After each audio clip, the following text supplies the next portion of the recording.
You're crying like. Follow-up question: do you want to take a toddler with you the rest of the way?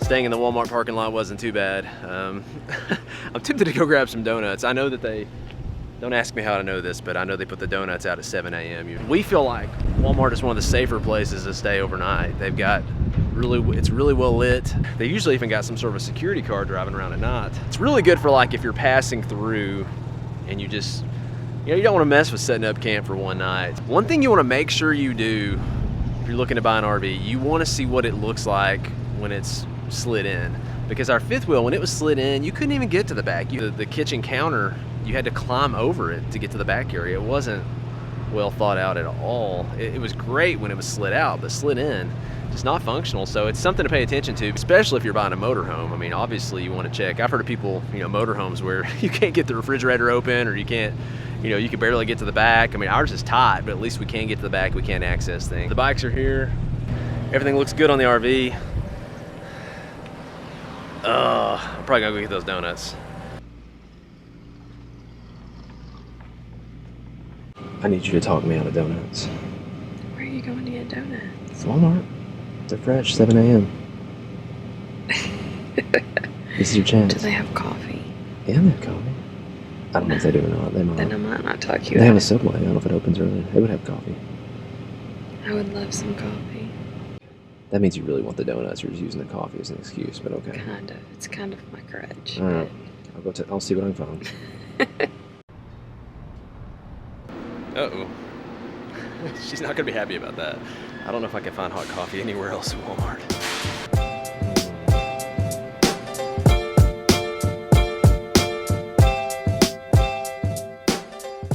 Of course, one of the biggest pros about staying in a Walmart parking lot is you've got access to Walmart. There's almost always something you can think of that you need.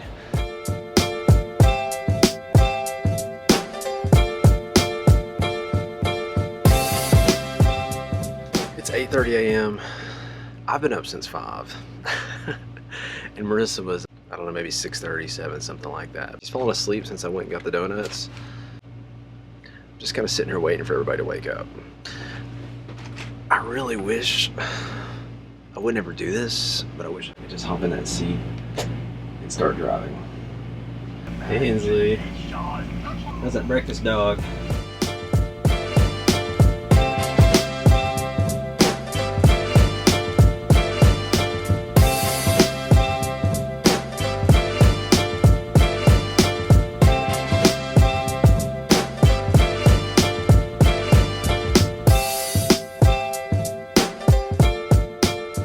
So interstate versus highway.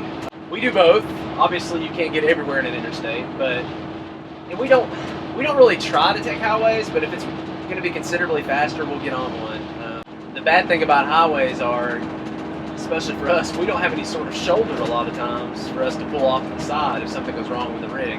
That's probably the main thing that bothers me about the highways. Other than that, I love traveling on highways instead of interstate because you're going at a little bit slower pace and you feel like you're more a part of the area you're driving through. Interstate, it's like you're just flying by.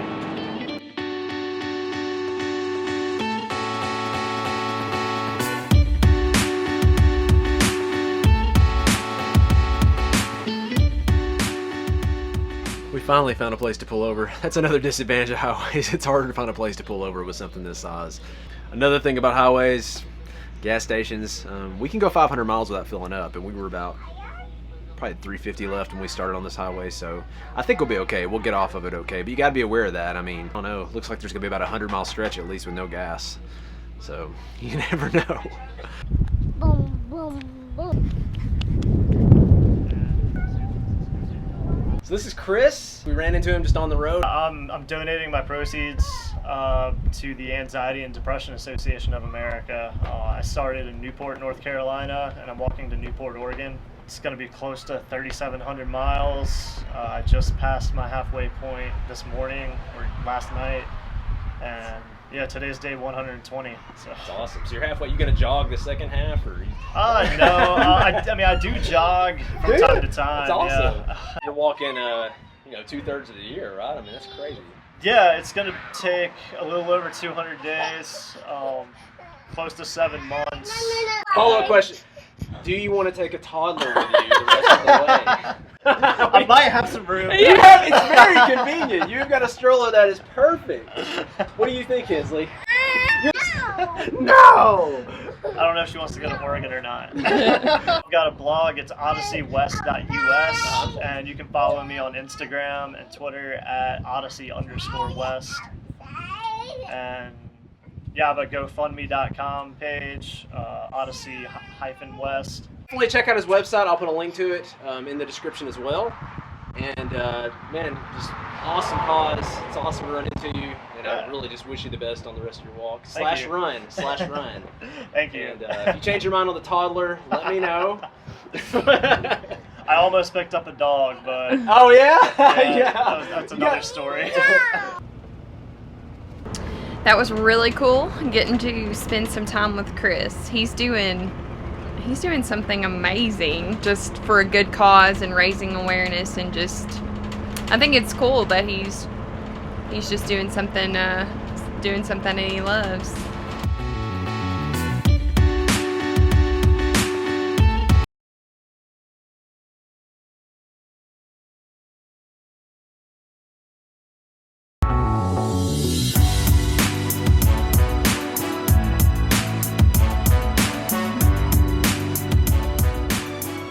We're about 150 miles into Colorado, and I can definitely feel the elevation already.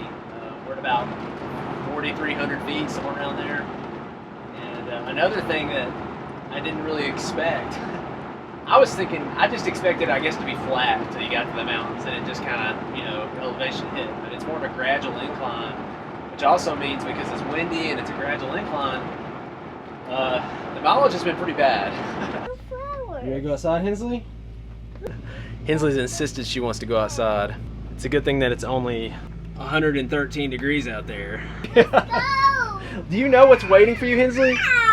She's putting these rain boots on. We are entering desert country, Hensley. There is no rain out there. Well, it is us. True. I don't know if they've ever had flooding at the Sand Dunes National Park, but...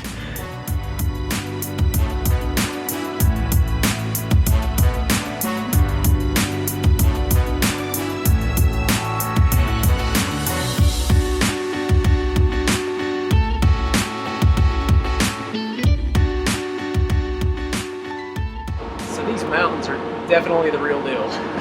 I can tell that the RV's definitely lost some power. It's getting up the mountain. We're not going to be the first one up the mountain, but we're getting up the mountain. There is a Class A in front of us. It looks like they've been unhooked and have their Jeep following them, and they're having a hard time getting up it. At least not the slowest one up the mountain. That's kind of the good news. I would say that I started noticing loss of power maybe about 100 miles into Colorado probably. Elevation, I don't know, it's probably 4,500, 5,000 feet, something like that. I don't know if they're going to make it up the mountain. They've creeped down to about 25 miles an hour. Nah, we're going to pass them. I'm not sure what engine that Class A has. It is a gas. I saw it as we went by. It was a gas engine. It looked to be 7 to 10 years old, would be my guess, on the gas. So I don't know if they would still have the V10 or an older V10 or what they're using on theirs. This is definitely pushing our RV. I mean, it's 100 degrees outside. It's a 4 to 5% grade, and it's the length of it that's killer. We've gone probably 10 miles already on this grade. It's over 4,000 RPMs. You're seeing people pull off on the side of the road. I mean, it's the real deal already.